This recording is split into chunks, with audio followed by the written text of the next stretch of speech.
close. Close enough for a sword. Sir, the Imperial Army of Japan demands your surrender. If you and your fellows lay down your arms, you will not be harmed. I'll look for you on the field.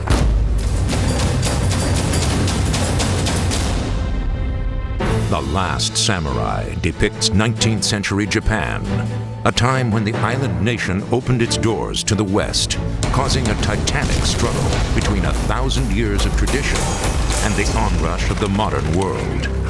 At the heart of this struggle were Japan's elite warriors, the samurai. But how does Hollywood's version of history compare with history itself? We'll hear from the keepers of the historical record. They could stand in the stirrups, lean out in front of the horse, over the head of the horse, and lay about like this, just cutting up their adversaries. The film's director, Ed Zwick. There was an edict issued in which samurai were asked to give up their swords, and it was the final indignity. And from Hollywood's biggest, brightest star, Tom Cruise. See a man, see your enemy, and deal with your enemy in front of you. And that is his destiny or your destiny, to live or to die. Plus, is it or isn't it? Our surprise ending. Find out what's history and what's Hollywood. Next.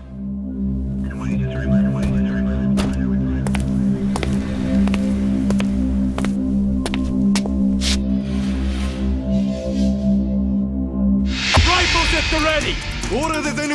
At the beginning of the film, I don't start out as a samurai warrior. I'm a ex-captain in the cavalry. How many other genuine heroes you got lined up? The character was someone who had integrity at one point and became dishonored, and is suffering in a way that a soldier suffers from someone who has seen so much death, so much violence, and can't escape it. With Captain Algren, he's an explosion waiting to happen, and someone who's quite tortured about where he is, but he's not someone who wears that on his sleeve. It's very much under the surface. He's a laconic, tacit character. He's hired by Japanese, which at this time period in history, the Japanese went out and they spoke to the French, the Germans, the English, the Americans, trying and studied different educational systems, different political systems to try to unify their country. Japan's got it in mind to hire experts to train their army. We will pay you $400 a month. 5. And so I was hired to go and train the Emperor's army on modern warfare. Assume firing position! It's what he does best. He is a soldier. You feel the concern that he has for these men, yet it's his responsibility to try to teach them how to stay alive and be efficient. He knows that by training them to be efficient, they're going to have a greater chance of survival. So there's always that internal conflict. It's not just, Algren isn't just going one way. He's very conflicted about life, about what he's doing, about warfare. But he's lost, and so hence the clash of Western philosophy and Eastern philosophy hit head-on in a battle.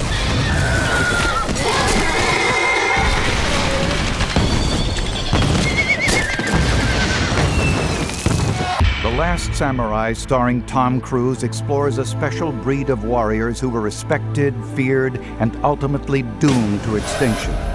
The samurai emerged as a powerful force in the Middle Ages, when Japan was ruled by hundreds of lords, each with his own corps of samurai. There's this sense of service, this sense that you are what you do for your lord. And then there's a sense of being prepared for death, that if you are in every moment ready to die, then you're really ready to live. The samurai were elite warriors trained at special schools where they were transformed from boys as young as 7 into fighting machines. At their side, the curved and lethal swords considered the soul of a samurai. Other trademarks were a shaved head and the code of honor known as Bushido. The rough Western equivalent to Bushido is chivalry. This idea that no matter what you're doing, if you do it with honor and with courage and with valor, you're a cut above, you're a knight, you're a samurai. For more than 5 centuries, the samurai dominated Japan. They were indispensable to their lords, feared by everyday people. For most of the Japanese population, the samurai were a government elite, and a lot of ways they were intimidating, and in a lot of ways Japanese looked at them the way people look at, an unelected government. So there were parts about the samurai that weren't that glorious. But however intimidating, the samurai couldn't hold back the tide of history. In the late 1800s, Japan was about to enter the modern world, a world in which ancient warriors were no longer needed. The Last Samurai focuses on this era, when one way of life was ending, another was taking its place, with the samurai caught in the middle. To put the role of the samurai in context, it's important to learn more about the history of Japan. The Last Samurai is set in an age that was nothing short of revolutionary. For centuries, Japan had been ruled by an emperor, considered not merely a man, but a god. Because the emperor was above day-to-day governing, the country was actually controlled by another man, the shogun. European visitors to Japan in the 1500s and the 1600s, trying to explain to other Europeans what Japan was like, they referred to the Japanese emperor as the Pope of Japan, because they were trying to get this sense of someone who was sacred and revered but had almost no political power. And they referred to the shogun of Japan as the emperor of Japan. The shogun was dictator of the people, commander-in-chief of the military. This system endured centuries when Japan was isolated from the rest of the world. But the beginning of the end for the shogun and the samurai came in 1853, when American ships under Commodore Matthew Perry steamed into Japan. Perry carried a letter from President Millard Fillmore asking Japan to open its harbors and to join the family of civilized nations. The Japanese realized their feudal system was holding them back. They needed to modernize. The last shogun resigned in 1867, and Japan began a tumultuous transformation. As for the samurai, their salaries were cut in half, and they were replaced by a modern army. The cruelest cut of all came when it was declared illegal to wear the famous sword. Thousands of samurai staged a rebellion and put up a gallant fight, following their code of honor to the end. But as the film The Last Samurai depicts, they were eventually crushed. And after hundreds of years, the samurai's privileged place in Japanese society was finally over.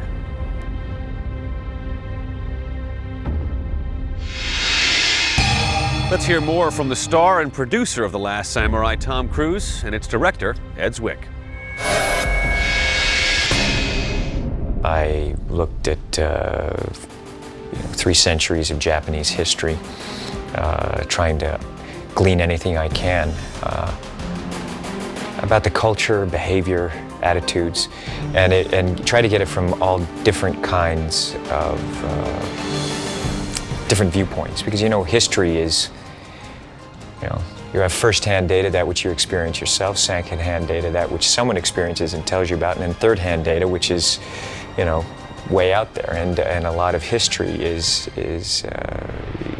when you read it, it's diverse, different opinions from the same experience. It was after Commodore Perry came in for the first time and he was turned away for trade. At that time, if you ventured, on the shores of Japan, you were instantly beheaded on the spot. You were killed if you were a foreigner. You were not welcome. And then in '53, recognizing the amount of wealth in the country and wanting trade with the country, Perry came in. He was turned away in '53 and came back in 1854 with a fleet and fired off the guns in their harbor in Edo, which at that time later became Tokyo. It was this horrific shot across the bow, and the entire nation didn't know how to react, because the samurai who had been empowered with defending, the shogunate, were incapable of responding to this technological terror. That really changed Japan at that point. They, by the thousands, stood upon the shores looking at these gunboats, wondering what has come down from the heavens. And they realized we better change here. We better figure out what to do. Within 10 or 15 years, the shogunate fell. Many of the samurai, the more enlightened samurai, realized that that in fact their rule was obsolete, that what was needed was some strong national impulse and everything that came along with that, the creation of an imperial army, the consolidation of resources, the creation of railroads and any number of industrial growth. And it began at that moment, this notion that they could partake of what the West had to offer in technology, and yet, using what the West had to offer, eventually beat the West at its own game. You know, you look at that small island and what they created for themselves and how they unified that country. It's the power and the culture. It's extraordinary culture. It is an ancient culture steeped in mythology, steeped in great wisdom. Also, you look at how today the resonance of that culture still is there. The Last Samurai looks at two dying breeds, the samurai warriors and the shoguns who had ruled for centuries. In 1868, all power was transferred to a 15-year-old emperor who was declared the true and divine ruler. He took over a country that had no banks, no telegraph wires, not a single printing press. The emperor invited Dutch engineers, British sailors, and American educators to Japan, while sending his own officials to study in the U.S. Clothing changed, food changed, all these aspects of daily life changed. It wasn't that there was just a change in government. What you smelled walking down the street changed. There was really a sense that a way of life, a world, disappeared in a matter of 15 years. The goal: build a modern nation and turn Japan from a land of the samurai to an industrial and military power. In one sense, the restoration worked too well. Japan became a military colossus. What happens in the 1860s and really the 1870s is the new Meiji government abolishes the samurai class. But they don't abolish the samurai code. The samurai themselves disappear, but some of the things they believe in become part of Japanese national mythology and the Japanese national spirit. The once isolated nation came to dominate Asia, and it took a world war to stop Japanese expansion. After that war, General Douglas MacArthur banished all remnants of Japanese militarism. Citizens were ordered to give up their weapons, even the samurai swords that were heirlooms and symbols of Japanese strength.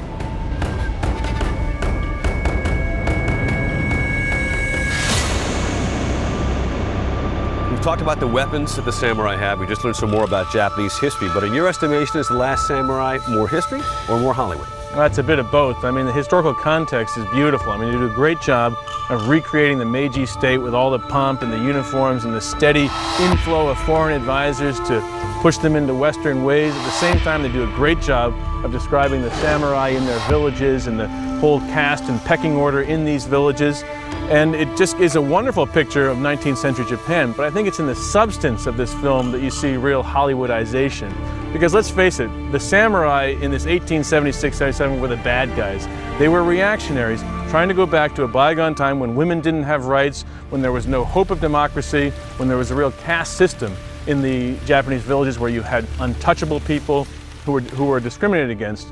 And the Meiji government was trying to change that. In fact, a lot of these conscript soldiers who are coming down and shooting at the samurai in the film, these are actually the good guys, guys that are trying to inculcate a kind of democracy in Japan. And what do you want? To know my enemy. I've seen what you do to your enemies. Many of our customs seem strange to you, and the same is true of yours. Well, Bushido, the way the samurai, the way the warrior is, encompasses all of life. A warrior is someone who certainly, through training, becomes more powerful than the average man. But yet they also recognize that with power, with any kind of power, and it's a metaphor for any kind of power, there is a great responsibility, which is something that I find incredibly compelling about compassion, about recognizing that you are more powerful and that you must take responsibility for everything you do, everything you say, every breath you take. There's some great values in Bushido, and I think that that is definitely embodied in this picture. And the reason I wanted to make a film like this, because it's an action-adventure movie, but it's about themes that greatly interest me and that are very dear to me as a man. Loyalty, compassion, taking responsibility for everything that you say and everything that you do. 戦で死ぬのが怖いよ。 In the East, they recognized thousands of years ago that man wasn't a body. Man was a spiritual being. Recognized that. And that through training also to be able to have, put yourself in such a state where the mind is controlling the body. It was extensive, the kind of training I did, but it ate into character because even with the transformation that I was making, it's the same transformation, in terms of being able to move a certain way and that whole ability to have the mind move the body and not think about it. And suddenly, I'm moving faster and more precise than I ever thought possible. And no one got hurt, which is a miracle in itself, because even though they're not as sharp, those things will cut your finger off. It'll easily dig your eye out or cut your nose off the speed they're traveling. Hi, great. Worth doing. Great. Fabulous. You see at this time period how the samurai was dying out, how they were being crushed out of history, actually, at that point during the Meiji time period, the elimination of the samurai. The age of the warrior was ending and the age of the soldier was beginning. A soldier is essentially anonymous within his regiment, within his army. A warrior is individually possessed of this extraordinary autonomy and training. The sword the samurai believed was his soul, or embodied the spirit of the one who carried it before. And for Katsumoto in our film, he feels that this is his ancestors. It embodies the soul, the spirit of his ancestors. There's a wonderful samurai adage which says the sword is in the man. The idea that a samurai sword is in some sense this embodiment of the discipline and yet the flexibility, the lethality and yet the aesthetic beauty. These swords would take, many of them would take over a year to make. The sword is a real engineering feat. It is the lightest sword, it is the sharpest sword, it is the strongest, most flexible sword. It's something that they developed over 1,200 years ago. What happened, of course, during this period in which our story takes place, is there was an edict issued in which samurai were asked to give up their swords, and it was the final indignity. Because for a samurai to give up his sword was essentially to give up that connection to his birthright, to 700 years of his ancestry. The samurai would not dishonor themselves by using a weapon. They used the sword. And for them it was see a man, see your enemy, and deal with your enemy in front of you. And that is his destiny or your destiny, to live or to die. And that is what being a warrior is. The fact that the samurai is not only the monolith of fighting and swordplay that it's been described to be, but that it has a great philosophical component, a wonderful artistic and aesthetic component, a poetic one, and a very spiritual one.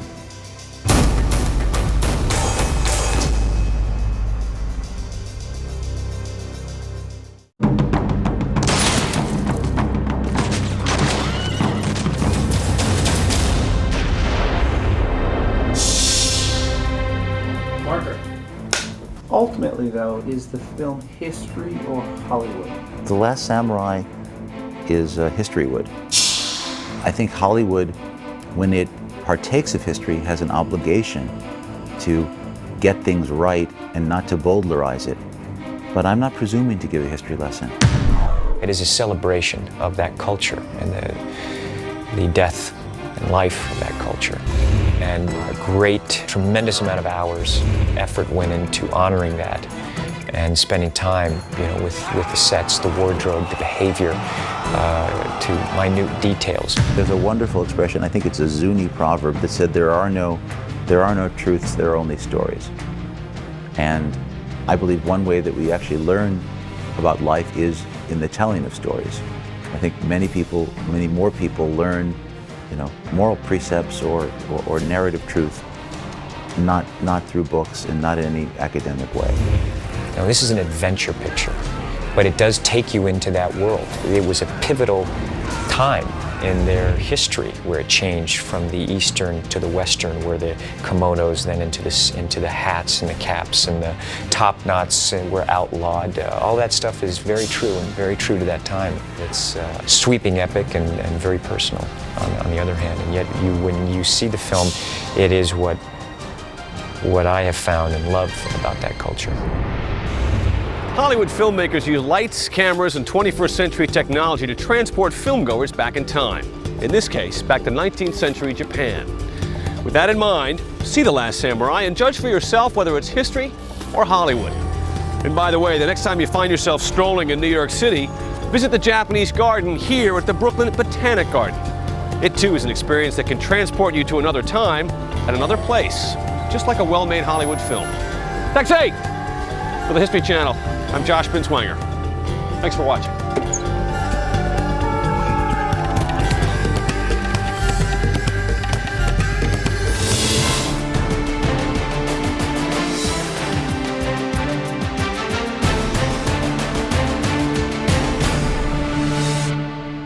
Thank you. Thank you. Thanks for staying. Thanks a lot, man. My pleasure.